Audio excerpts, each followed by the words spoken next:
গ্রীষ্ম বর্ষা পিনিতি ভরসা। হ্যাঁ, পিনিত শপিং সিটি। নমস্কার, আপনারা দেখছেন হুগলি আপডেট। আপনাদের সঙ্গে আমি উষা।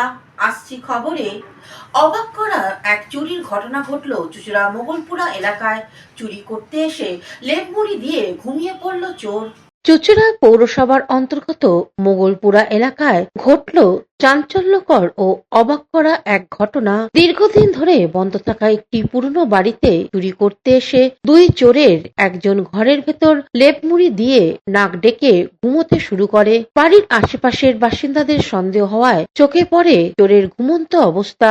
অন্য চোরটি বাড়ির বাইরে বেরোতেই স্থানীয়রা তাকে ধরে ফেলে। রাতের নিস্তব্ধতা ভেঙে এলাকাবাসী চোরদের ধরে নিয়ে আসে রাস্তায়। ঘুমন্ত চোরকে ঘরের লেপ সরিয়ে টেনে আনা হয় বাইরে। সবার মুখে তখন একটাই কথা, চুরি করতে এসে ঘুমে এমন নিশ্চিন্ত, এ যেন চোর নয়, স্বপ্নবাজ কবি। দুই চোরকে ইলেকট্রিক পোলের সঙ্গে দড়ি দিয়ে বেঁধে রাখা হয় এবং শুরু হয় গণধোলাই। খবর পেয়ে ছুটে আসে চুচুড়া থানার পুলিশের উপস্থিতিতে সন্দেহভাজন দুই চোরকে থানায় নিয়ে যাওয়া হয়। স্থানীয় বাসিন্দাদের থেকে জানা যায়, যেই বাড়িতে চোরেরা চুরি করতে ঢুকেছিল সেটি প্রয়াত মোহন দাসের। তার মৃত্যুর 1.5 বছরের মাথায় মারা যান তার স্ত্রীও। বর্তমানে তাদের ছেলে থাকেন চন্দননগরে। অনেকদিন ধরে বাড়িটি তালা বন্ধ ও পরিত্যক্ত অবস্থায় থাকায় চোরেরা বাড়ির পেছন দিকে দরজা ভেঙে ঢুকে পড়ে। খবর পেয়ে চুচুড়া থানার পুলিশ আধিকারিকরা গিয়ে সেই দুই চোরকে উদ্ধার করে থানায় নিয়ে যায়। এটা মোহনদার বাড়ি। মোহনদা মারা গেছে, ওনার ওয়াইফও রিসেন্ট মারা গেছে। তা ওর ছেলে চন্দননগরে ওর আত্মীয়ের বাড়িতে থাকে। তা হ্যাঁ, মামার বাড়িতে থাকে। তা এই বাড়িটা দীর্ঘদিন ধরে বন্ধ রয়েছে। ছেলেটা মাঝে মাঝে আসে, খোলে টোলে দেখে, আবার চলে যায়।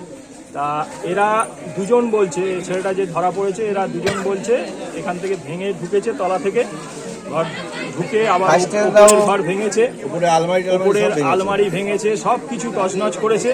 করে আমরা যখন সকালবেলা আওয়াজ পাই, আমাদের এখানকার ছেলেরা আওয়াজ পেয়েছে, আমরা সবাই মিলে এসে দেখছি যে আওয়াজটা তখন বন্ধ হয়ে গেছে। এবার যেহেতু লোক গ্যাদারিং করে পুরো বাড়িটাকে ঘিরে নিয়েছে, এ দেখেছে আমি আর বেরোতে পারছি না, একটা ঘরে নিজেকে লক করে দুপাশের দরজা বন্ধ, জানলা বন্ধ করে খাটের মধ্যে মুড়ি দিয়ে শুয়ে আছে। কে? এই ছেলেটা। আচ্ছা, ভেতরেই ছিল? হ্যাঁ, ভেতরে খাটের ওপর থেকে আমরা দরজা ভেঙে আলমারি সরিয়ে, তাকে কম্বল সরিয়ে দেখি ও ফেটকি মেরে শুয়ে আছে। ওখান থেকে ওকে রেস্কিউ করে তোলায় নিয়ে আসে। কজন ছিল দেখলেন ভেতরে? একজনই ছিল। ওই ছিল? তারপরে কি করলেন? তারপরে এখানে এনে বেঁধে রাখা হয়েছে। ওর পকেট থেকে সার্চ করে এইসব জিনিস কি পেলেন? কি পেয়েছে? টাকা, সোনার গয়না, এইসব জিনিসগুলো পাওয়া গেছে। আর দেখা যাচ্ছে সোনারও কিছু রয়েছে। কি করবেন এখন পুলিশের? এখানে যদি যেভাবে পিপুল জমা হয়েছে, তারা যদি মারধর করতো তাহলে ছেলেটা মরেই যেত। সেই জায়গায় আমরা আইনকে হাতে না তুলে আমরা আইনে। কখন হয়েছে ঘটনাটা? হয়েছে এখন থেকে রাত্রির থেকে হয়েছে, হয়তো আমরা জানি না। পাশের বাড়ি ধরা পড়েছে একটু আগে, মানে সকালেই? হ্যাঁ, আমাদের পাড়ায় এখানে খুব শান্তিপ্রিয় জায়গা। এখানে কোনোদিন এর আগে এই জিনিস হয়নি। এই জায়গাটার নাম হচ্ছে মোগলপুরা লেন, চকবাজার। কত নম্বর? 9 নম্বর। কি আর বলবো, যখন কাজ আমাদের পাড়ায় এরকম কোনোদিনই ছিল না, এই ফার্স্ট। পুলিশ এলো আপনাদের পরে জানানো হয়েছে। আর আমাদের পাড়াটা খুব শান্তি পাড়া, এত নামি পাড়া, সেখানে যদি করে এই দুঃসাহসী কাজটা, ঠিক নয় তো। আর কি বলবো এখন বলার মধ্যে। এটা পুলিশও এসছে, আপনারাও এসছেন, দিনকাল ভালো না। দেখুন ঘর ধরে কিছু যদি আবার নুকি না কি রাখে, কেন আমরা পাড়াতে বাসন্তী ছেলে বলে নিয়ে, আর অতিরিক্ত এখানে গ্যাজা মদ সব সন্ধ্যের পরে আরম্ভ হয়ে যাচ্ছে।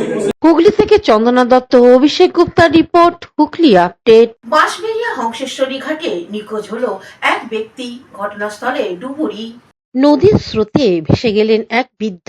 ঘটনাটি ঘটেছে মগরা থানার অন্তর্গত বাঁশবেড়িয়া হংসেশ্বরী ঘাট এলাকায়। নিখোঁজ রাজেন্দ্র সাউয়ের ছেলে রং বাহাদুর সাউ জানান, প্রতিদিনই বাবা দোকানে তার সঙ্গে সাহায্য করেন। শনিবার বাবা তাকে বলেছিলেন নদীতে স্নান করতে যেতে, কিন্তু তিনি রাজি হননি। তখন রাজেন্দ্র সাউ বাড়িতে বলে বের হয়েছিলেন যে একটু পরে ফিরে আসবেন। এরপর আর তিনি বাড়িতে ফেরেননি। স্থানীয়দের কাছ থেকে খবর পান যে তার বাবা সম্ভবত নদীর স্রোতে ভেসে গেছেন।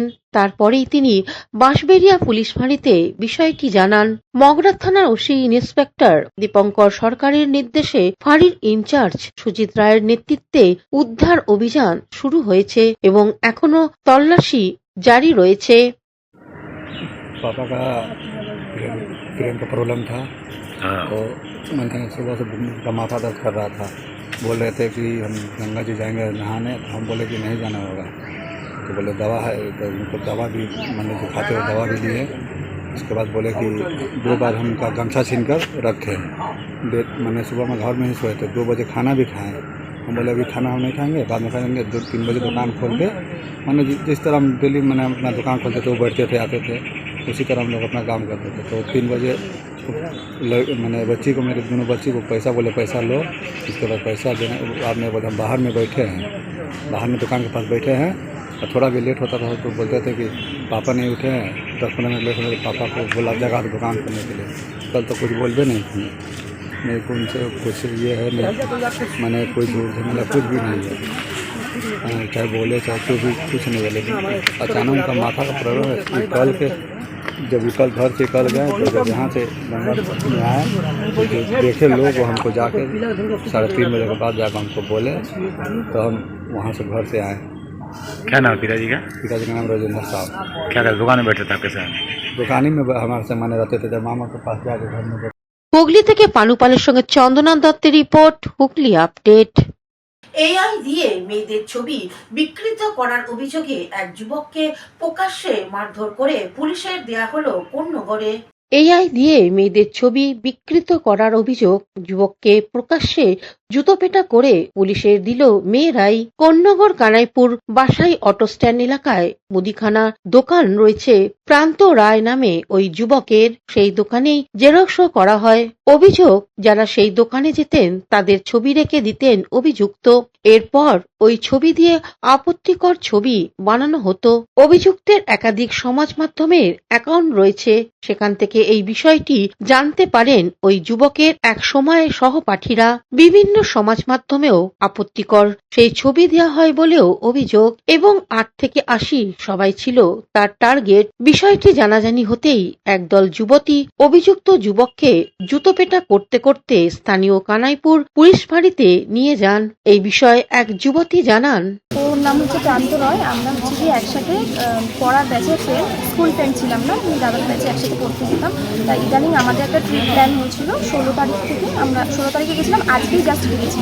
তা 16 তারিখে যখন আমরা ট্রেনে উঠি, তখন মানে ওর ক্যামেরা থেকে আমার পেছন, আমি যখন ট্রেনে উঠছিলাম আমার পেছন থেকে একটা ভিডিও করেছিলাম, ভিডিও করে ফোনে রেখে দিয়েছিল। এবারে সেদিনকে কিছু হয়নি, 2 দিন বাদে আমার কয়েকটা বন্ধু ওর ফোনে যখন ভিডিও করতে যায়, তখন ভিডিও করতে করতে ওই ভিডিওটা ওর চোখের সামনে চলে আসে সামনে। তা ওই ভিডিওটা দেখার পরে মানে ফোন যখন সার্চ করা হয়, তখন বিভিন্ন ধরনের নোংরা ভিডিও, ফটো, আমার মায়ের, আমার বাড়ির মায়ের, বোনের, সবার নোংরা ভিডিও ওর ফোনে। মানে পুরোটা এআই যেটা বোঝা যাচ্ছে, বাট ওকে বারবার করে জিজ্ঞেস করা হচ্ছে যে এই ফটো কেন করছে, তখন ও বলছে এটা ওর ওয়াইল্ড ফ্যান্টাসি, ও ভুল করে এটা ওর ছোটো থেকেই ফ্যান্টাসি। থেকে ব্লক করে দিয়েছিলাম, কারণ আমার পিছনে পাগলের মতন পড়েছিল। আমরা তখন বন্ধুদের, তাও আমরা ফ্রেন্ড সার্কেলে রেখেছিলাম যে হয়তো পছন্দ করে, বাট আমার ওই জিনিসটা পছন্দ হয়নি বলে আমি সব জায়গা থেকে ব্লক করে দিয়েছিলাম। শুধু ইনস্টাগ্রামে খোলা ছিল, সেখান থেকেও আমার মা, বাড়ির বাচ্চা, বৌদি সবার ফটো নিয়ে ওইসব বাজে বাজে কাজ করেছে। আমার ফটো আছে সবার। অন্যদিকে স্থানীয় পঞ্চায়েত সদস্য শম্পা চক্রবর্তী কি বলছেন শুনবো। আমাদের দুপুরবেলা একটা ফোন আসে যে অটো স্ট্যান্ডের এই দোকানটা থেকে এবং নোংরা কিছু কাজ কারবার হয়। এখন যে অনেক অ্যাপস বেরিয়েছে, এই অ্যাপস মারফত প্রচুর মেয়ের নাকি মানে নোংরা ছবি এটা বার করে। এবং আমি এই জায়গাটায় পৌঁছতে পুলিশ গেছে, নিয়ে গেছে, এবং সেখান থেকে যা মোটামুটি কালেকশন হচ্ছে, এই এলাকার প্রচুর মেয়েদের এইভাবে মানে নোংরা ছবি করে দিয়েছে। কোনো মেয়েকেই দেয়নি, মানে 70 বছরের বুড়ি থেকে শুরু করে একটা 10 বছরের মেয়ে তারও করেছে। এখন এর কি ভেতরে কি আছে, কি রহস্য, এগুলো আমরা ছবি বিভিন্ন জায়গায় পাঠাতেও বলে জানা যাচ্ছে, সেটাও জানা যাচ্ছে। এখন পুলিশের হাতে পুরোটাই, আমরা রয়েছি এখানে, এবং প্রচুর মেয়ে এরকমভাবে করছে। তারা ভীষণ ভয়। কি চাইছেন? তারা চাইছে যে একে যত তাড়াতাড়ি সম্ভব এর একটা কোনো বিহিত করা আইনি ব্যবস্থা নেওয়া হোক, কারণ এখানে প্রচুর মেয়ে জড়িত, প্রচুর মেয়ে দোকানে যারা জেরক্স করতে আসে, এবং এই ছেলেটার পরিচয় যা পাচ্ছি এর বাংলাদেশের সঙ্গে যাতায়াত এর সবই আছে। কিছুই বুঝতে পারছি না, পুলিশের হাতে তদন্ত রয়েছে। Bureau report, Hooghly update. 18তম জেলা সম্মেলন অনুষ্ঠিত হলো সারা ভারত গণতান্ত্রিক মহিলা সমিতির উত্তর 24 পরগনা জেলা কমিটির।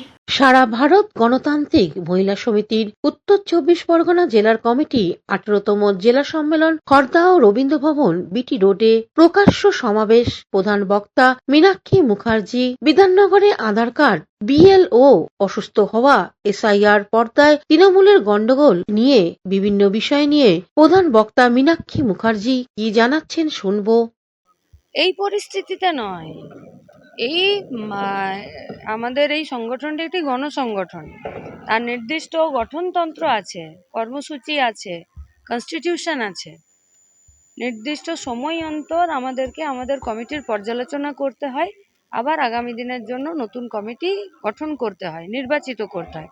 এটা প্রসেস, এবং যে কোনো পরিস্থিতিতেই গোটা সমাজকে, দেশকে, আমাদের রাষ্ট্রকে, আমাদের রাজ্যকে এবং তার সাথে সেখানকার মানুষ এবং মানুষ হিসাবে মেয়েদেরকে এগিয়ে নিয়ে যাওয়ার জন্য, বাঁচানোর জন্য এবং তাদেরকে নিজেদের পায়ে নিচে শক্ত জমি তৈরি করার জন্য মহিলা সমিতি আজ নয়, দীর্ঘদিন ধরে কাজ করেছে। ফলত এটা তার গঠনতন্ত্রের এবং এটি একটি তাদের গণতান্ত্রিক প্রক্রিয়া এবং পদ্ধতি, সেই পদ্ধতিতেই সম্মেলন হয়েছে। এবং এই পুনরায় আমাদের জেলার সম্পাদিকা নির্বাচিত হয়েছেন, উনি আমার সঙ্গেই আছেন, রণদী। মানে কেন ওরা মারামারি করছিল? একজন বলছিল 100 দিনের কাজের টাকা কেন দিচ্ছে না, আর একজন বলছে চলো মেরে দিই, ওই জন্য? তাহলে কিসের জন্য? খড়দা পৌরসভাতে যারা ডেলি ওয়েজে আছে, এই যে সামনের এই পৌরসভাটায় যেখানে ডেলি ওয়েজে যারা আছে তাদেরকে পার্মানেন্ট করার জন্য দুজনের মধ্যে মারামারি। তো নিজেদের মধ্যে গুতোগুতি মারামারি করছে, তার জন্য আপনারা কেন এত ভাবছি? তাদের গুতোগুতি মারামারিতে মানুষের কোনো কি কাজ আছে? মানুষের উন্নতির জন্য কি কিছু করছে? অপরিকল্পিত এবং রাজনৈতিক উদ্দেশ্যে সাধারণ মানুষের মধ্যে উদ্বিগ্নতা এবং আতঙ্ক, আশঙ্কা তৈরি করার জন্যে ইলেকশন কমিশন, আমরা এটা দীর্ঘদিন ধরে বলছিলাম যে গোটা ভারতবর্ষে আরএসএস পরিচালিত বিজেপি যে রাজনৈতিক দল, তারা একটি ফ্যাসিবাদী সরকার এবং সেই কায়দাতে তাদের প্রবণতাগুলো ফুটে উঠছে। ইলেকশন কমিশনের দ্বারা এসআইআর এর নামে মানুষকে উদ্বিগ্ন, আতঙ্কিত এবং আশঙ্কিত করে তোলার যে পদ্ধতি, শুধুমাত্র কাদের ভোটার লিস্টে নাম থাকবে না তা নয়, যারা এই কাজের সঙ্গে যুক্ত সরকারিভাবে, তাদের উপর যে ট্রিমেন্ডাস প্রেসার পড়ছে। আমরা ইলেকশন কমিশন এবং দেশের সরকারের কাছে আমাদের এটাই কথা যে যাদেরকে নিয়ে কাজ করছেন তাদেরকে মেরে ফেলে কাজ করবেন। যেটা ধারাবাহিক কাজ ছিল সে কাজ আপনারা করেননি। আজকে যদি ভোটার লিস্টে ডেড ভোটারের নাম বেরোচ্ছে তো তার দায়িত্ব ইলেকশন কমিশনকে নিতে হবে। যদি ভুয়ো ভোটারের নাম বেরোচ্ছে ইলেকশন কমিশনারকে তো দায়ী নিতে হবে। আমরা তো গায়ে দেখেছি একজনের ভোটার লিস্টে নাম তোলার জন্য জুতো শুকতলা খুইয়ে যায়, তাহলে এত ভুয়ো ভোটার এলো কোত্থেকে? তাহলে ভুয়ো ভোটার তো ইলেকশন কমিশনের খাতায় তো অন্য কেউ নাম তুলে দিতে পারে না, নাম তোলে তো ইলেকশন কমিশন। তাহলে যে কাজ তোমরা করেছো, যে কাজের দায়ভার তোমাদেরকে নিতে হবে, সেই কাজের জন্য গোটা রাজ্যের মানুষকে আতঙ্কিত করার তো কোনো মানে হয় না। এবং বিহারের ইলেকশন এবং আসামের এনআরসির দ্বারা আমরা বুঝেছি যে এই মুহূর্তে ভারতবর্ষের সরকার শুধুমাত্র মানুষকে একটি অস্থিরতা, আতঙ্ক এবং উদ্বিগ্নতার মধ্যে রাখার জন্য এই সমস্ত যা নীতি এবং এই সমস্ত যা পলিসিগুলো আছে সেই পলিসিগুলো প্রয়োগ করছেন। তার আরও একটি অন্য দিক হতে পারে, মানুষের রুটি রুজির প্রশ্নে তাদের কথা নেই। আপনি একজনকে নিয়ে কাজ করছেন, তিনি অসুস্থ হয়ে পড়ছেন, দায় কাকে নিতে হবে? বিএলও কি বলছে যে এত প্রেশার নিতে পারছি না, তো কাকে নিতে হবে দায়? আমি আপনি নেব? যে কাজটা তোমার ধারাবাহিক সুষ্ঠু একটি কাজের ধারা ছিল সেটা তুমি এখন করছো, যে সরকারি লোকজনদেরকে নিয়ে তুমি করছো তারা অসুস্থ হচ্ছে, তারা সুইসাইড করছে, তারাই প্রেশার হ্যান্ডেল করতে পারছে না, তাহলে এর দায় কাকে নিতে হবে? এবং এই পদ্ধতির সুষ্ঠু নিরসন কাকে করতে হবে? ইলেকশন কমিশনকে। তো আমার বাড়ির কেউ মারা গেছে, তার একটি ডেথ সার্টিফিকেট লাগবে। আমি জানি না আপনাদের ব্যক্তিগতভাবে কোনো ডেথ সার্টিফিকেট করার কোনো অভিজ্ঞতা আছে কিনা। একটি লোক মরে গেলে সে হসপিটালে মরুক আর বাড়িতে মরুক, জানতে একটি ডেথ সার্টিফিকেট করে নিয়ে আসুন। রেশন কার্ড স্যারেন্ডার করাতে হবে, ভোটার কার্ড স্যারেন্ডার করাতে হবে, ডাক্তারের সার্টিফিকেট লাগবে, ক্রিমেশন সার্টিফিকেট লাগবে, তবে গিয়ে তার যে ডেট আছে সেটা রেজিস্ট্রেশন হবে। তো এমনি করে কি করে তাহলে ভোটার লিস্টে ডেড ভোটার থেকে গেল? তাহলে ডেড ভোটার এবং ডেথ সার্টিফিকেট তুমি তো এগুলোও মেলাতে পারতে, মানুষকে এতগুলো আতঙ্কের মধ্যে না ফেলে। বিহারকে দেখে পরিষ্কার বোঝা যাচ্ছে পশ্চিমবঙ্গে ডেড ভোটার ভুয়ো ভোটারে যে বুথ ভিত্তিক ভোটার লিস্টে সেখানে তৃণমূলের কর্পোরেশনের ইলেকশনে 22-এ চুরি, 23-এর পঞ্চায়েতের ভোটে লুট, এই সবগুলোকে দেখে লোকাল গভর্নমেন্টকে নিজেদের আয়ত্তে রাখার জন্য এবং গোটা দেশের সংবিধান এবং দেশকে একটি ফ্যাসিবাদী কায়দাতে চালানোর জন্য, দেশের মানুষকে উদ্বিগ্নতা এবং আতঙ্কের মধ্যে রাখার জন্য যারা এনআরসিকে, নাগরিকত্বকে, ভোটাধিকারকে যারা একদম একটা অস্ত্র হিসাবে ব্যবহার করছে, তার বিরুদ্ধে গরিব খেটে খাওয়া মেহনতি মানুষই দাঁড়াবে। কারণ সব থেকে বেশি ক্ষতিগ্রস্ত এবং সব থেকে বেশি হয়রান তারা হচ্ছে। মানে কোন পান গুমটিতে আধার কার্ড পাওয়া যায় একটু বলতে হবে, কোন জুতো সেলাই করার ওই পাড়ার মোড়ে যেখানে বসে জুতো সেলাই করে দেয় সেখানে কোথায় ভোটার কার্ড হচ্ছে, তাহলে সেগুলো খুঁজতে হবে। আরে করে তো দেশের সরকার, করে তো সরকারি লোকজনরা, তো পাচ্ছে কেন? ধরো তো লোককে। এ তো ওই একই হয়ে গেল, চুরি করলো তৃণমূল, 100 দিনের কাজের বন্ধ হয়ে গেল কাজ, চোর শাস্তি পেল না, শাস্তি পেয়ে গেল রাজ্যের বেকার ছেলে মেয়েরা। আবাস যোজনার ঘরের টাকা লুট করলো তৃণমূল, আর দেশের সরকার বলে দিল যে আমি এতগুলো আবাস যোজনার ঘর দেব। কতগুলো দেবে তার কোনো বাছাই নেই, তার কোনো লিস্ট নেই, বিডিও অফিস থেকে তার কোনো তালিকা নেই। খেলো জ্যোতিপ্রিয় মিড ডে মিলের চাল, বেলে তারা বসে আছে, চাল বিক্রি হয়ে গেল। আচ্ছা, কোন দুর্নীতি একা করা যায় বলুন তো সরকারি জিনিসপত্রের? আর বিজেপি করছেটা কি? বাইরে লাফাচ্ছে ঝাপাচ্ছে, আর বিধানসভার ভেতরে যে চেয়ারটা তোমাকে দিয়েছে সেটা কি শুধুমাত্র পা ছুঁয়ে প্রণাম করে আর আশীর্বাদ নেবার জন্য? রাজ্যের মুখ্যমন্ত্রীর বিরোধী দলনেতা তো ওর পা ছুঁয়ে আশীর্বাদ নিয়েছে, আর রাজ্যের মুখ্যমন্ত্রী বলেছে স্পিকারকে যে এবারের মতন ছেড়ে দাও, আমার বহুদিনের সাথী, ওকে বের করো না। রাজায় রাজায় যুদ্ধ হচ্ছে, গরিব খেটে খাওয়া মেহনতি মানুষ হয়রান হচ্ছে। এর বিরুদ্ধেই লাল ঝান্ডার নেতৃত্বে বাংলা বাঁচাও যাত্রা 29শে নভেম্বর থেকে 17ই ডিসেম্বর গোটা রাজ্যের মেহনতি মানুষ বাংলাকে বাঁচাতে, তার কৃষ্টি, তার সংস্কৃতি, তার মেহনতি মানুষ, তার ছাত্র যুব স্বাস্থ্য শিক্ষা সব বাঁচানোর জন্য সৈনিক হিসাবে তারাও দাঁড়াবেন। গণতন্ত্রের চতুর্থ স্তম্ভ হিসাবে আপনাদের কাছেও আমাদের আবেদন, বাংলা বাঁচাতে আপনারাও একজন সৈনিক হিসাবে আমাদের পাশে দাঁড়ান। Bureau report, Hooghly update. এখন নিয়ে নেব বিজ্ঞাপন বিরতি। বিরতির পর ফিরে আসছে খবরে।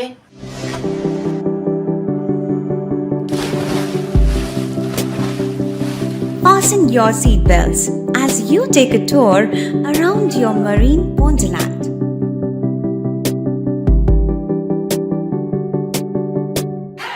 Spend a day at Aqua Marina and enjoy an array of water slides that give you butterflies in your tummy.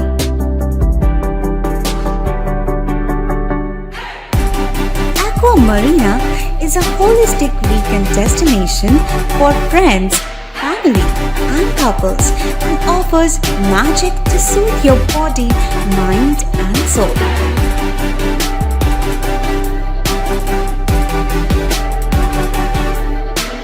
Aqua Marina, your customized magician. Welcome aboard and see the magic unfold. শীত, গ্রীষ্ম, বর্ষা, বিনীতি ভরসা। হ্যাঁ, বিনীত shopping city. যে কোনো মরশুমের readymade জামা কাপড় পাওয়া যায় একই ছাদের তলায়। ছোট থেকে বড়, পুরুষ, মহিলা ও শিশুদের একমাত্র নির্ভরযোগ্য প্রতিষ্ঠান। শীতকালীন যে কোনো শাড়ি, জিন্স, টপ, কুর্তি, চুড়িদার, পাঞ্জাবি মানেই বিনীত শপিং সিটি। আখন বাজার, চুঁচুড়া, Hooghly. Amala nursing home. Enjoy a weekend at Vedam, the paradise of peace. A home away from home.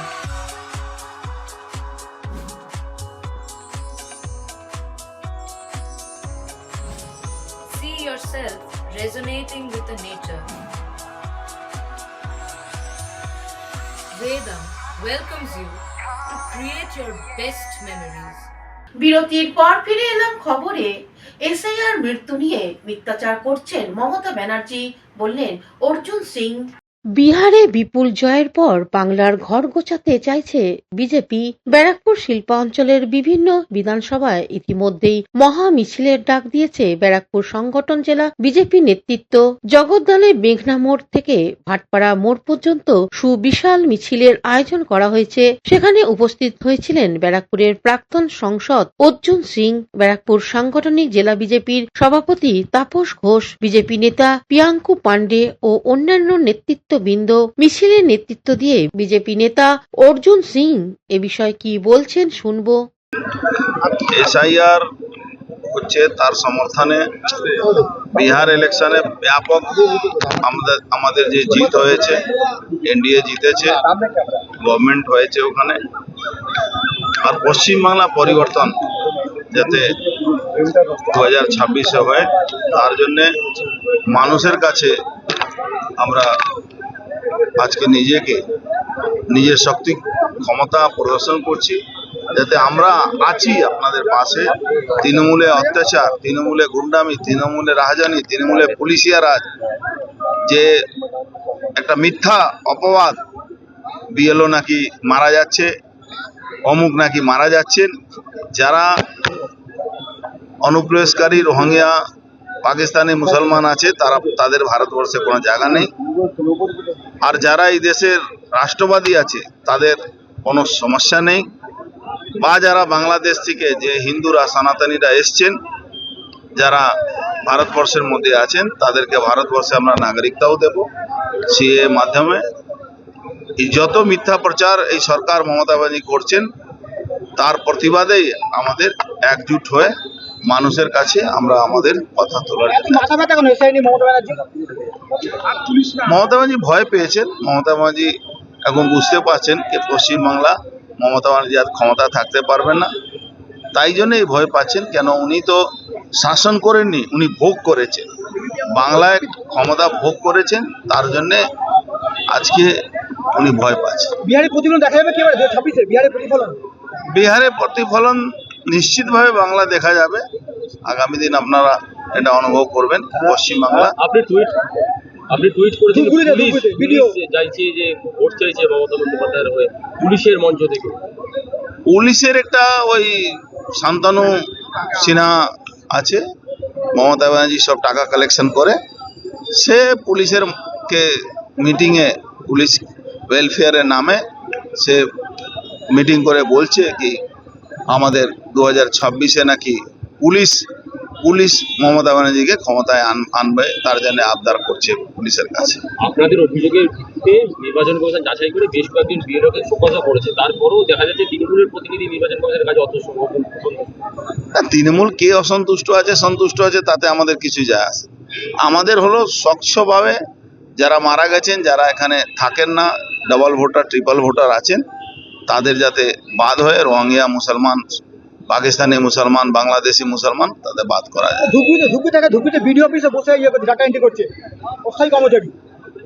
দেখুন, এটা ইলেকশন কমিশনের ব্যাপার। আমরা যেখানে যেখানে খবর পাচ্ছি আমরা তুলে ধরার চেষ্টা করছি। Bureau report, Hooghly update. SIR এর বিরুদ্ধে তৃণমূলের প্রতিবাদ মিছিল নবদ্বীপে। নবদ্বীপ শহর তৃণমূল কংগ্রেসের উদ্যোগে নবদ্বীপ শহর জুড়ে কেন্দ্রীয় সরকারের এসআইআর চক্রান্ত করে বাংলা মানুষের নাম ভোটার লিস্ট থেকে বাদ দেওয়ার চক্রান্তের প্রতিবাদে এক বিশাল প্রতিবাদ মিছিল বের হয় নবদ্বীপ শহর জুড়ে। উপস্থিত ছিলেন ব্লক জেলা স্তরের নেতৃত্ব ও জনপ্রতিনিধিগণ। কৌশিক ঘোষের রিপোর্ট, হুগলি আপডেট।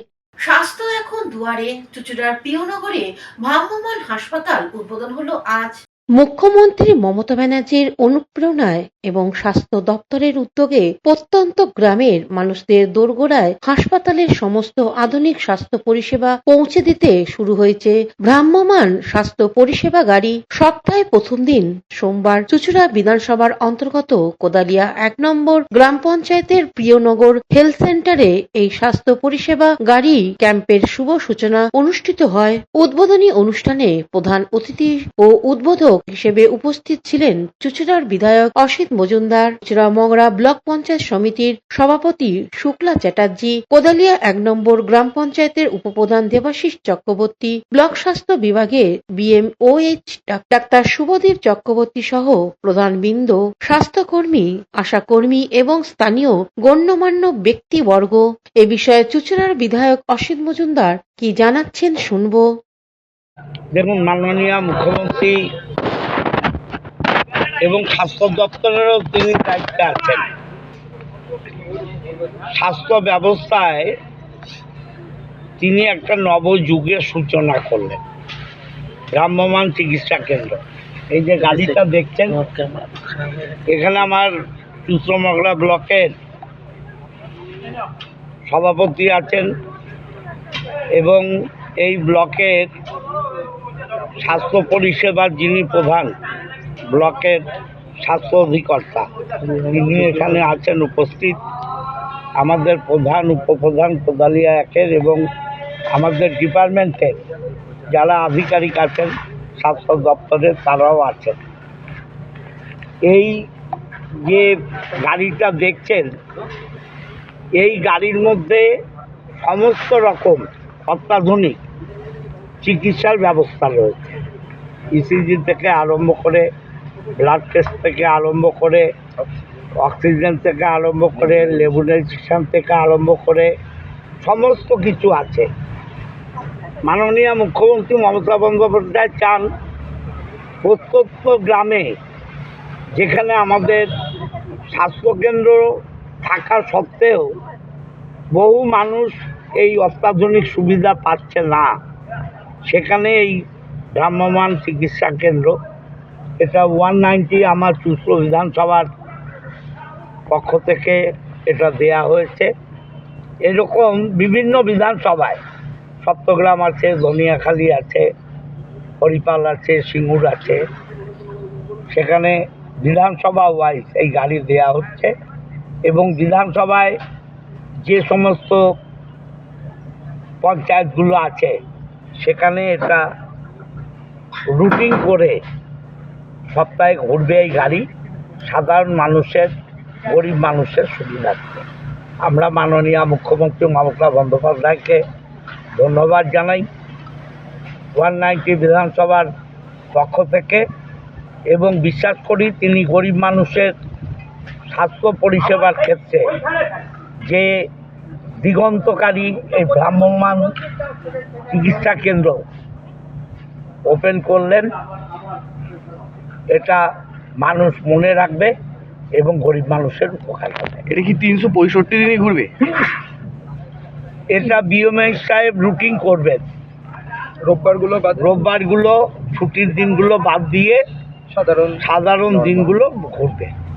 কি কোন কোন জায়গায় যাবে মূলত? কি এটা 190 চুঁচুড়া বিধানসভার যে যে এলাকাগুলো আছে সেগুলো এই গাড়ি চিকিৎসার জন্য গরিব মানুষের পাশে থাকবে। পৌর এলাকায় যাবে এই গাড়িগুলো? পৌর এলাকায়ও যাবে, যদি সেরকম এলাকা থাকে, মানে জায়গা থাকে যেখানে কলোনি বা ওরকম জায়গা, সেখানে যাবে। হুগলি থেকে চন্দ্রনাথ দত্তের সঙ্গে অভিষেক গুপ্তার রিপোর্ট, হুগলি আপডেট। এখনকার মতন খবর এই পর্যন্তই। প্রতিদিন দেখুন হুগলি আপডেট। নমস্কার।